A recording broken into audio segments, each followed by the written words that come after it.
The Atlantic was calm that morning, the kind of eerie calm that makes even seasoned divers uneasy. Miles off the coast of Maine, beneath waters that seemed almost too still, diver Mark Danner descended through the murky blue, chasing what sonar had marked as a metallic anomaly. At first, he thought it was another forgotten merchant wreck, but as his flashlight pierced through the drifting silt, a shape emerged, long, narrow, unmistakably military. Rusted steel, decaying insignia, and then the symbol that froze him in place, a faded swastika still clinging to the corroded hull. Inside the ship's ruptured hull, the darkness was thick, almost suffocating. Danner's light swept across rows of iron bunks, still bolted to the deck, and the remains of metal shackles, the kind used to restrain human beings. His oxygen hissed louder in his ears as he moved deeper, passing scattered boots, helmets, and a single nameplate on the bulkhead, Helgoland. When the footage reached naval historians, confusion turned to disbelief. No records showed any German transport named Helgoland operating that close to American shores. No battle reports, no wreck logs, nothing. It was as if the ship had never existed, but the deeper they dug, the stranger it became. Beneath the rust and coral growth, the ship's manifest was found, not of soldiers, but of prisoners. The narrator's voice grows quiet, almost reverent. What was this ship doing here? Why was it bound for America? And why was it never meant to arrive? Winter 1944. Germany was collapsing under the weight of its own war. Cities smoldered, the Reich's once proud military crumbling, and yet, somewhere deep within the chaos, a different kind of operation was quietly being set into motion. It wasn't about victory anymore. It was about survival. Buried beneath the bureaucracy of the Kriegsmarine, an order was signed under the codename Operation Eisenfracht, Iron Cargo. It wasn't just a supply run. It was a whisper among officers, a mission so classified that even the U-boat captains who escorted it weren't told the full truth. At the docks of Hamburg, in the dead of night, a weathered cargo ship prepared for departure. Its name, painted hastily along the bow, read MV Helgoland.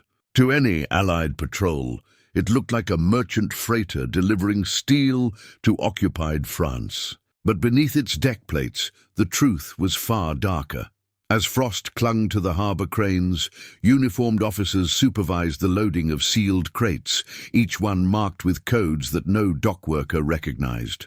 Beneath them, escorted under guard, came the human cargo, Allied prisoners of war, men captured in the fields of Normandy and the skies over Berlin. British pilots, American engineers, and one man whose name appeared nowhere on any list. He wore the tattered uniform of a U.S. officer, but his eyes carried the discipline of a spy. The ship's captain, Kapitan Ernst Müller, read his orders twice, jaw tight with unease. Destination, secured coordinates west of the Atlantic corridor. Cargo to remain under armed control. This operation is sanctioned at the highest level. Failure is not an option. There was no mention of return. As the Helgoland's engines rumbled to life, Müller watched the city lights fade behind him. To his crew, he offered the standard wartime reassurance. Routine transport mission, gentlemen. Nothing more. But in his private log, he scribbled a single cryptic note. This voyage will never be recorded. The North Sea welcomed them with ice and silence. Every few hours, coded transmissions buzzed through the radio room. Brief bursts of Morse from a source simply identified as K-17. The navigator, Oberleutnant Weiss, tried to decode them, but the patterns made no sense. "Are we being tracked?" he asked. Müller's eyes narrowed. "No," he said, "we're being watched." Below deck, the prisoners whispered among themselves. The bunks were welded shut from the outside, the air stale, the guards tense. Through cracks in the metal, one British pilot caught a glimpse of the sea through a tiny porthole. Open water, far from any known route. "They're not taking us to a camp," he muttered. "They're taking us away from the war." One evening, as the Helgoland slipped through fog and freezing rain, a knock came on the captain's door. It was Dr. Hesse, a naval intelligence officer assigned to the voyage. "The cargo must be protected at all costs," he said flatly. "Even if that means scuttling the ship." His tone was cold, bureaucratic. "You understand, Herr Kapitän, that this mission is not about them." He gestured vaguely toward the prisoners. "It's about what they represent." Müller stared at him, the meaning settling in. The crates weren't filled with munitions or equipment. They contained documents, prototypes, and stolen Allied intelligence, the kind of information that could change the outcome of peace negotiations if it reached the right hands. But whose hands? On the fourth night, the ship's engines slowed. A rendezvous point. From the darkness emerged a lone U-boat, its deck lights flickering.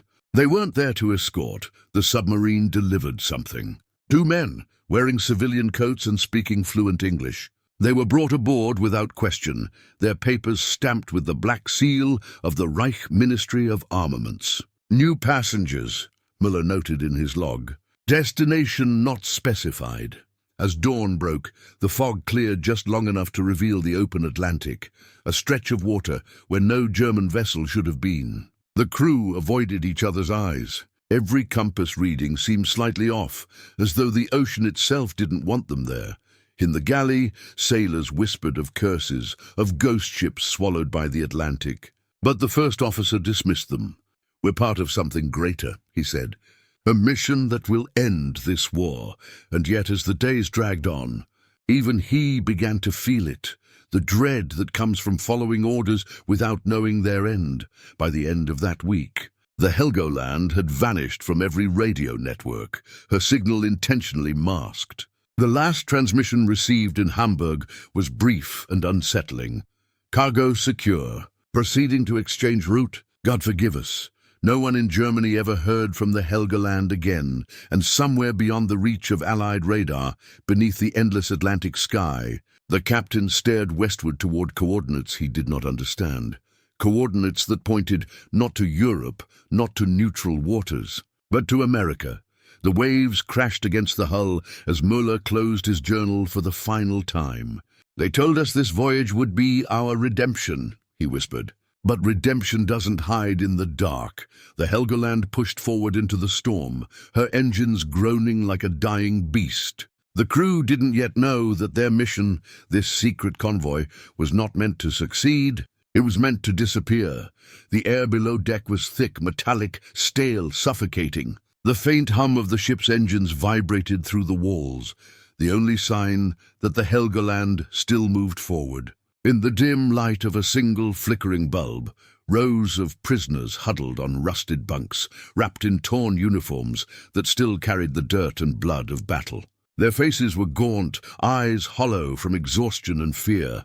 Lieutenant James Calder, an American engineer captured outside Cherbourg, sat at the far end of the hold, staring at the condensation dripping from the pipes. Beside him, Flight Officer Thomas Avery, a young British pilot, scratched invisible lines into the steel wall, each one marking another day since capture. "If this rust bucket's bound for a camp," Avery muttered, "then I'm Churchill's grandmother." The prisoners were told nothing. No one knew where they were headed, only that the guards above spoke in hushed tones, and that sometimes, at night, they heard the faint sound of waves lapping too close. As if the ship were drifting off course, there were 20 men below deck. 20 who breathed, argued, dreamed, and waited. And one who didn't belong. It was the American in the corner, quiet, observant.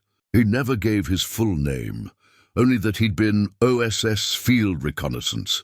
His eyes never lingered too long on one person. Yet somehow he seemed to know everything. Who had hidden rations, who had stolen matches, who whispered at night. The others called him Mason. It was Mason who first noticed the strange markings on the ship's bulkhead, tiny etchings scratched into the metal, not by prisoners but long before them.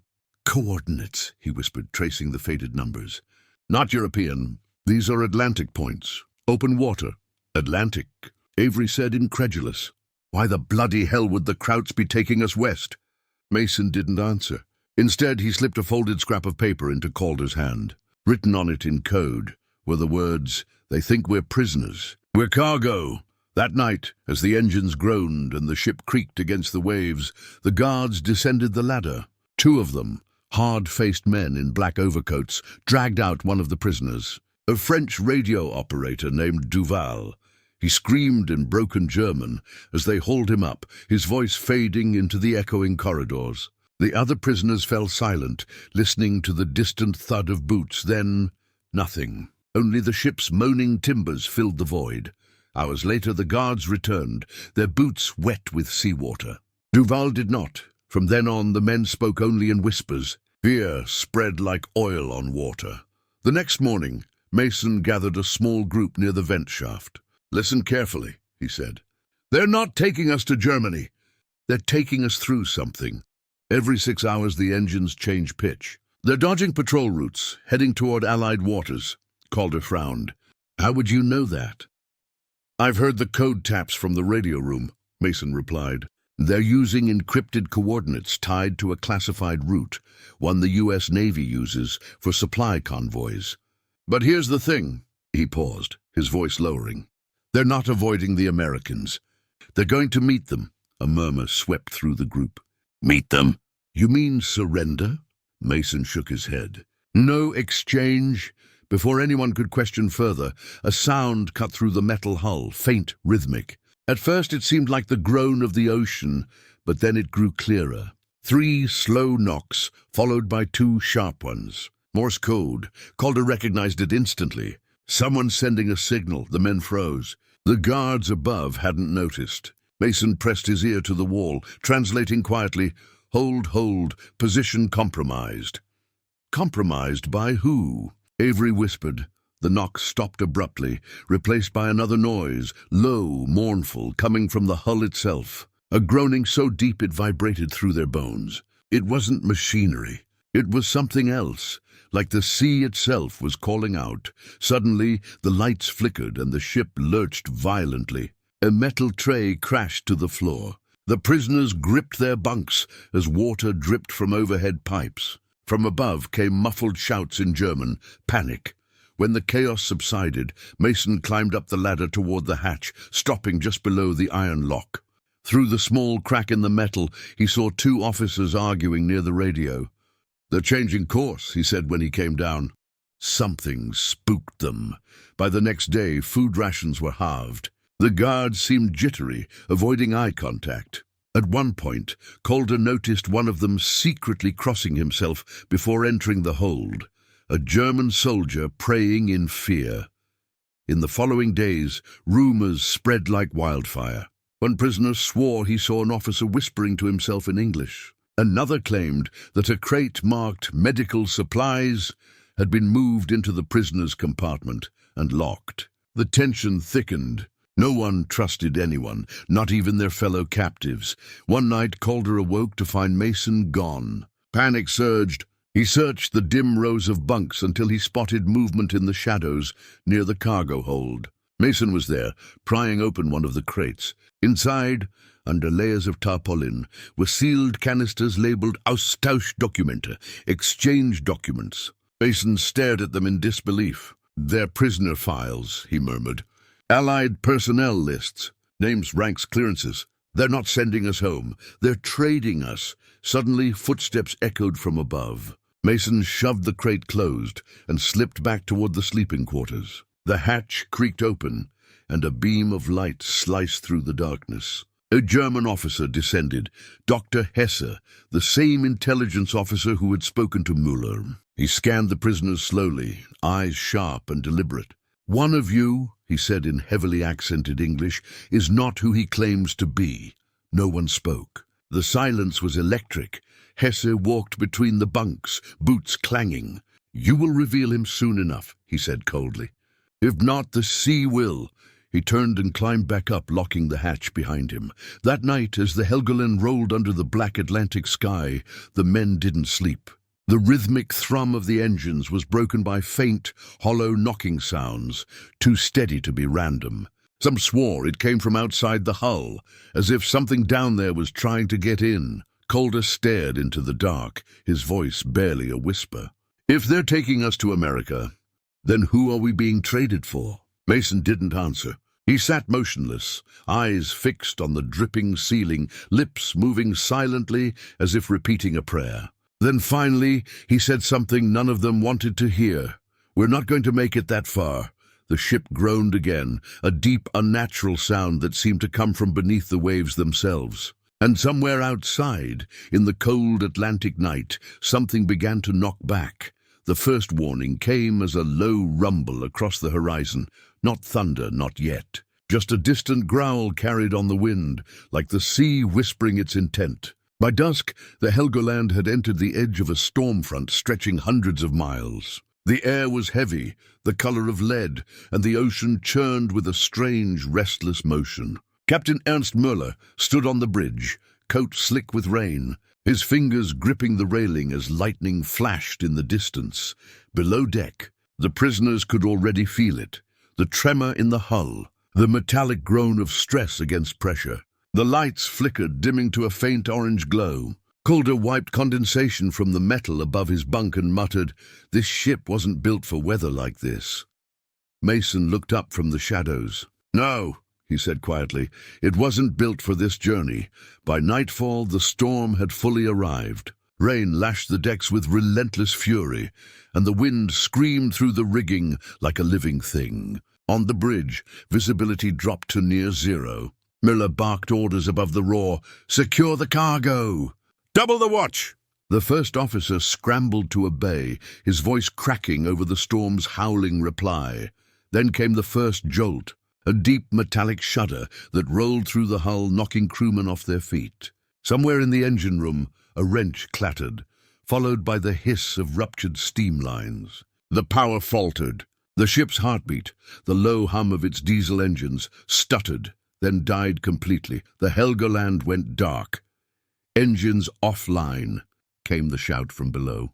Panic rippled across the crew. The ship now floated blind in the middle of the Atlantic, at the mercy of waves taller than houses.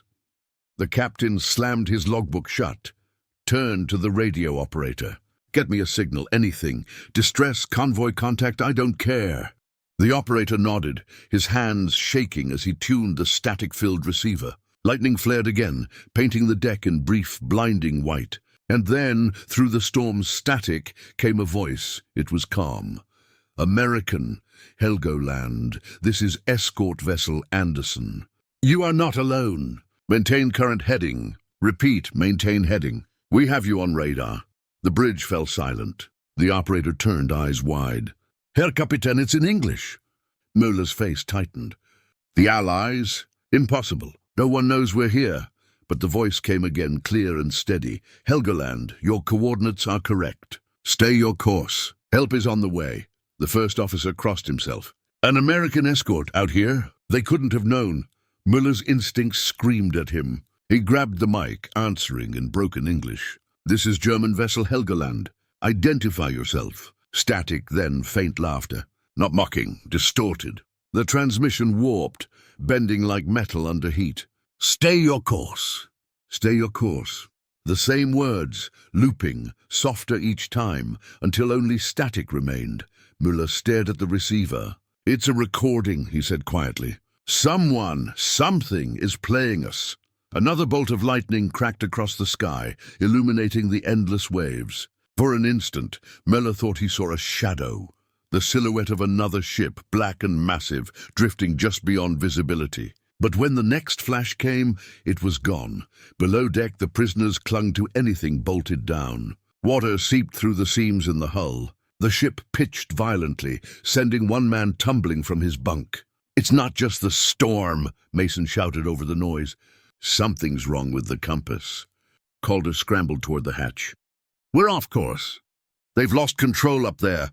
Then through the chaos came a new sound, the high-pitched whine of metal under pressure. The hull groaned, bending against the wave's weight. Somewhere deep in the ship's belly, a sharp ping echoed, the sound of stress fracturing steel.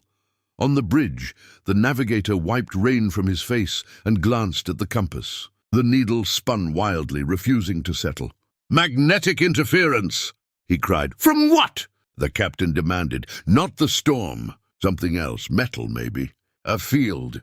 Before Müller could respond, the lookout screamed from the bow. "Mines! Dead ahead!" But it was too late. A flash of light, blinding and instantaneous, tore through the night. The first explosion erupted near the starboard bow, flinging seawater and debris high into the air. The second struck midship, the shockwave rattling every bolt and beam. The prisoners below were thrown to the floor as steel plates buckled inward.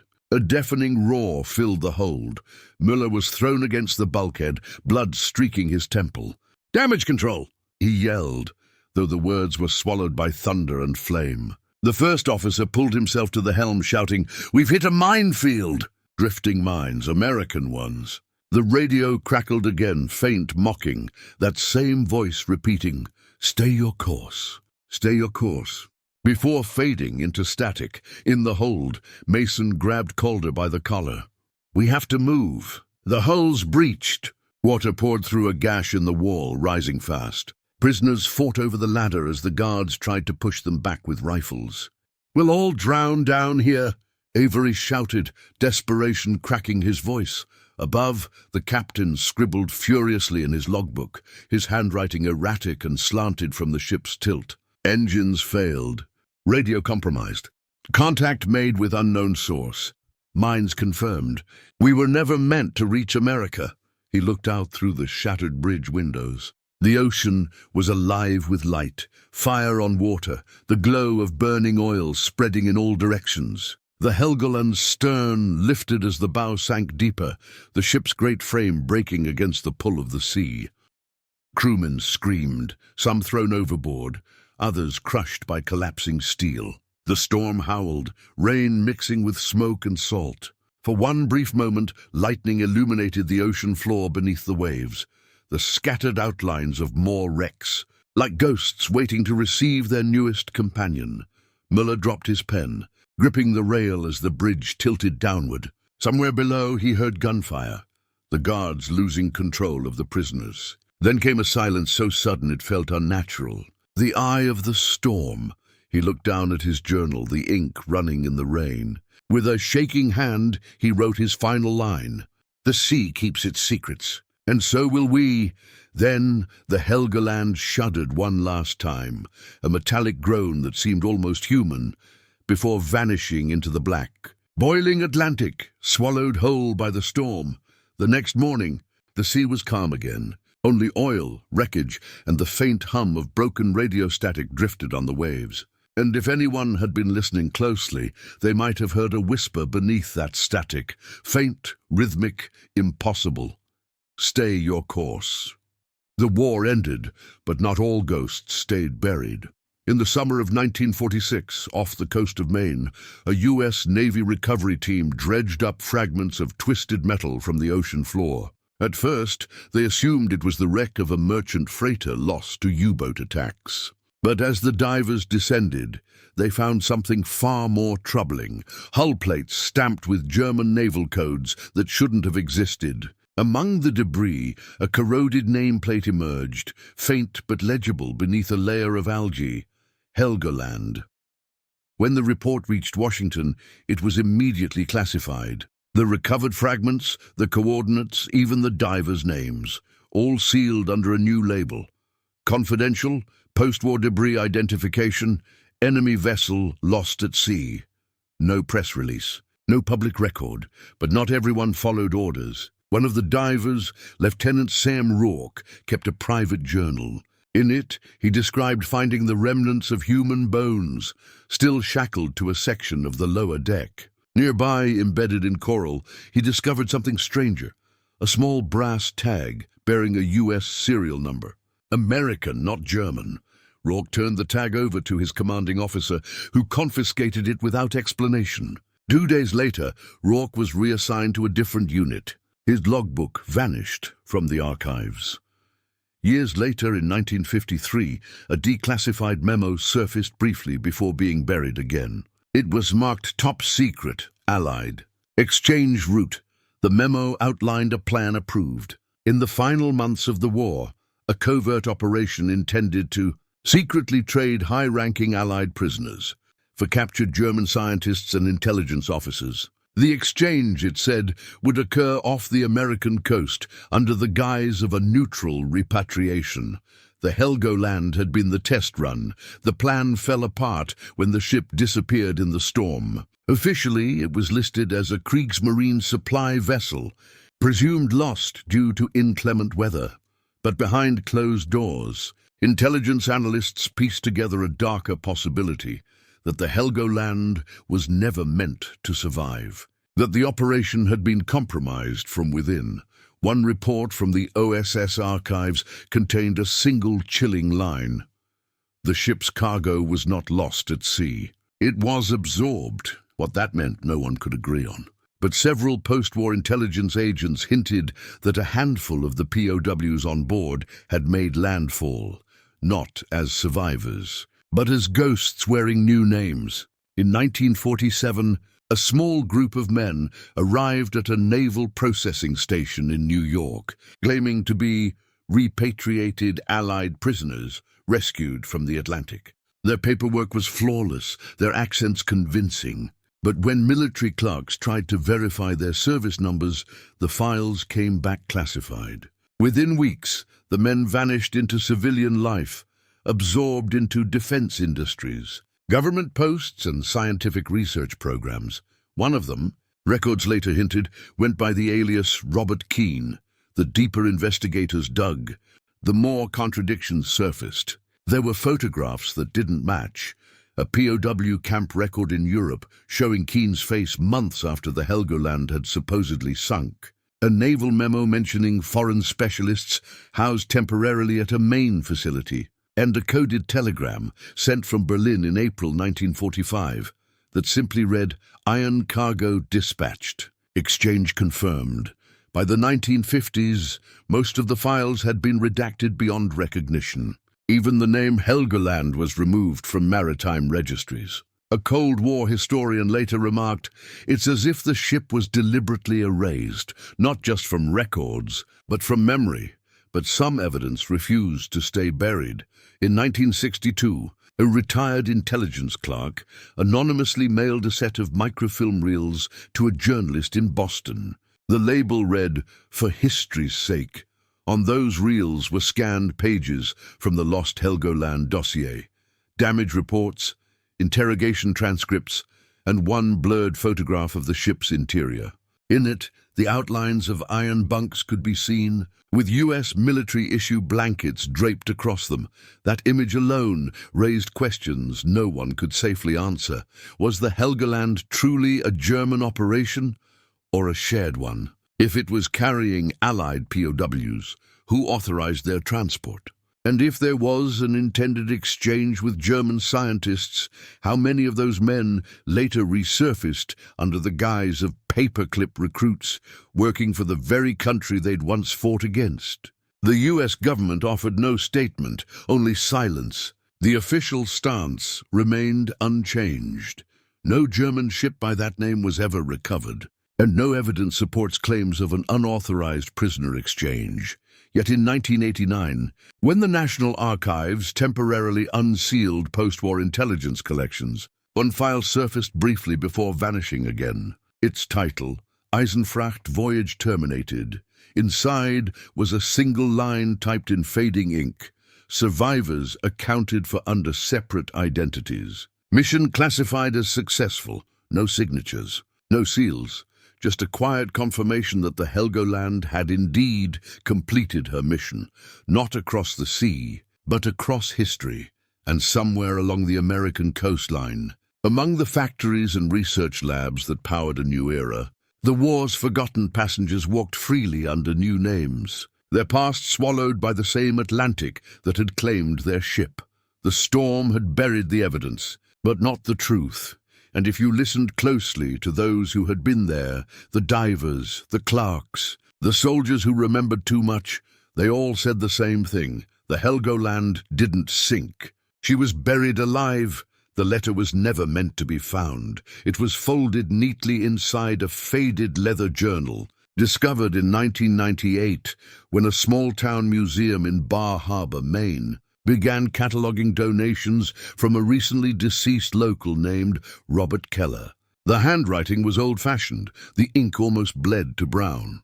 At first glance, it looked like a sailor's log, scattered notes, weather entries, and sketches of ships. But one page, tucked behind a water-stained photo, stood out. At the top, written in shaking letters, was the name Lieutenant Robert Keane, RAF, prisoner number 4279. It began, "If you are reading this, it means the sea has given up one of her secrets. I was never supposed to leave that ship alive." The words drew immediate attention from archivists. As they transcribed the letter, the story that emerged was unlike anything recorded in wartime history. Keane described being aboard the Helgoland in late 1944, one of 30 Allied prisoners told they were being moved for exchange. He wrote about the dark holds, the iron bunks, and the German officers who refused to speak of their destination. The seas grew rougher each day, and soon the voyage turned into a nightmare. On the fourth night, the storm came. We heard the engines fail, the lights die. The hull shuddered like it had struck the bones of the ocean itself. The guards panicked. They were boys, terrified boys. And then came the explosion. A sound like the sky tearing open. Keane's writing became frantic. He described being thrown against steel, dragged underwater, choking on salt and oil. He woke to find himself pulled into a smaller vessel, a U-boat. He didn't know how long he'd been unconscious, only that when he opened his eyes, he was surrounded by men speaking German in hushed tones. Their commander told me I was cargo that had to be delivered. I asked where. He said only, "America." The U-boat, he claimed, didn't return to Germany. Instead, it changed course westward, guided by coordinates transmitted from a hidden base. For weeks, Keane drifted through half-light and silence, guarded yet strangely unharmed. The German crew treated him differently than a prisoner. They seemed to fear him. They fed me, patched my wounds, but would not look me in the eye. The first officer told me once, "You are not supposed to know what you know. The sea was meant to keep you." Then came the most astonishing detail. Keane wrote that the submarine surfaced one foggy dawn off the coast of Maine. There, a small American patrol craft was waiting, its deck crew already holding lanterns, as if they'd been expecting them. I thought I was being rescued. Instead, I was handed over. The men on the American ship never asked my name. They gave me clothes, papers, and told me, "You were never in the water." He described being taken inland, questioned by officials who claimed to be from naval intelligence. For weeks he was moved between safe houses, his story rewritten piece by piece until he no longer recognized his own past.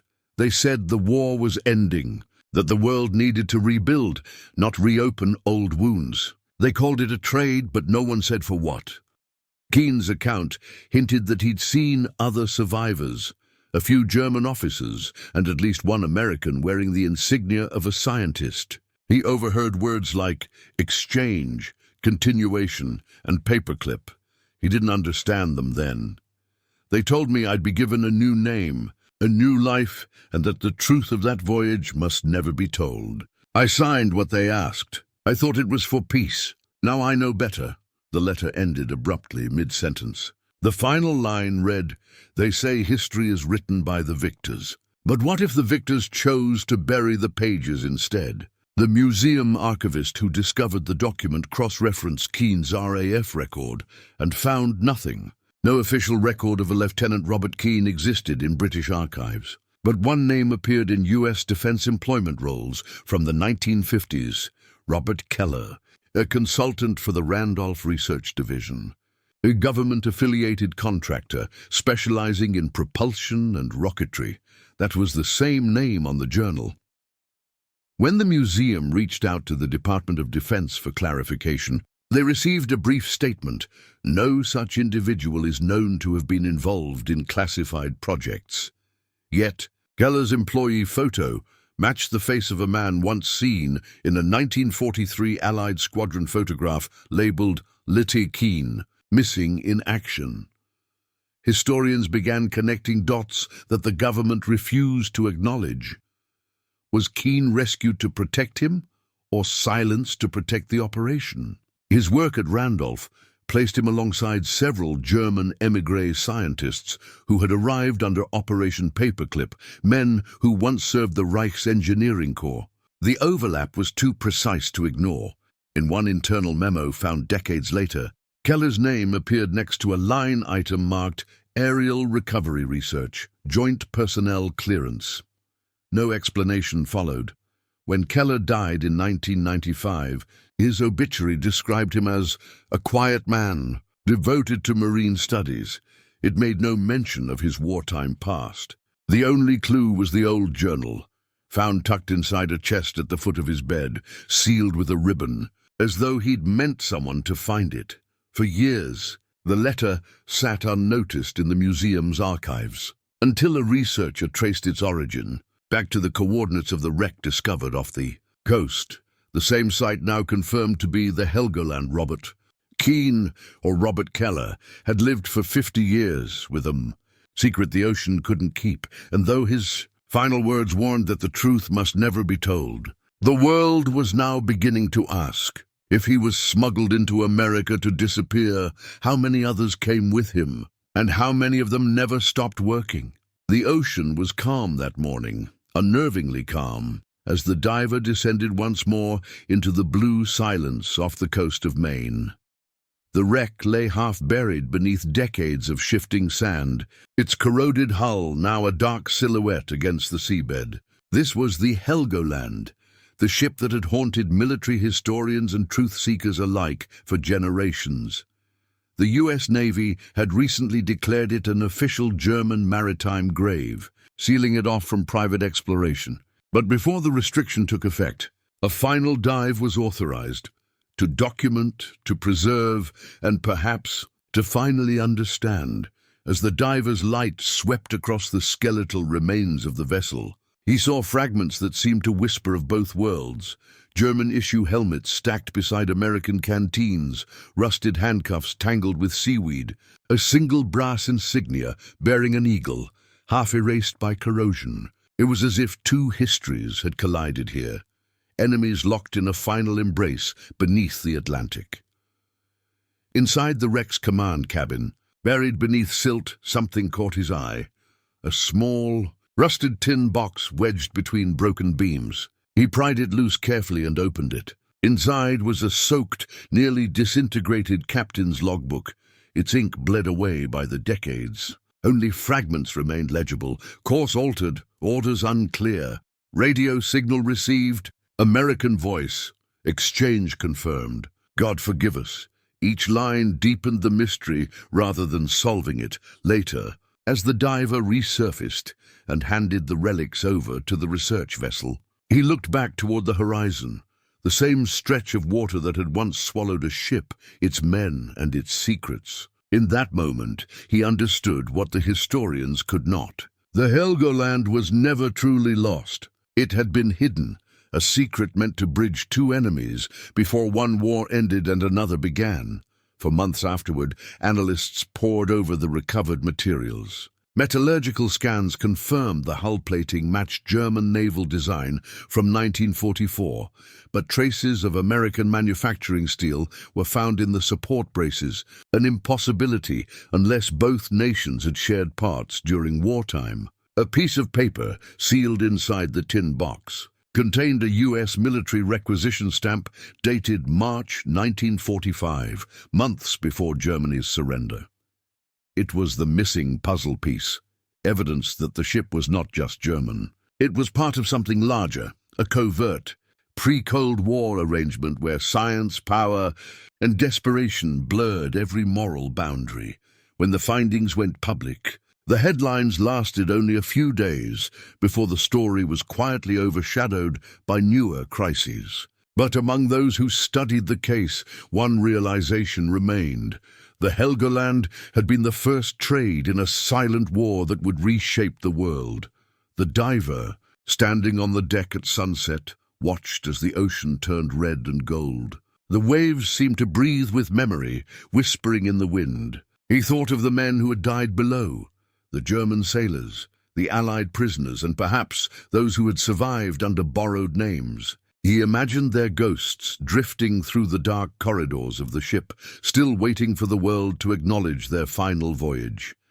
In his final report, he wrote, "The sea doesn't forget. It keeps what we choose to bury. The Helgoland was never a myth. It was a message, a warning about the price of secrets kept too long beneath the waves.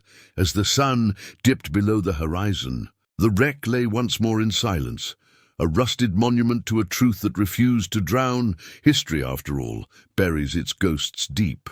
But the ocean remembers, and some truths, no matter how long they're submerged, always rise to the surface.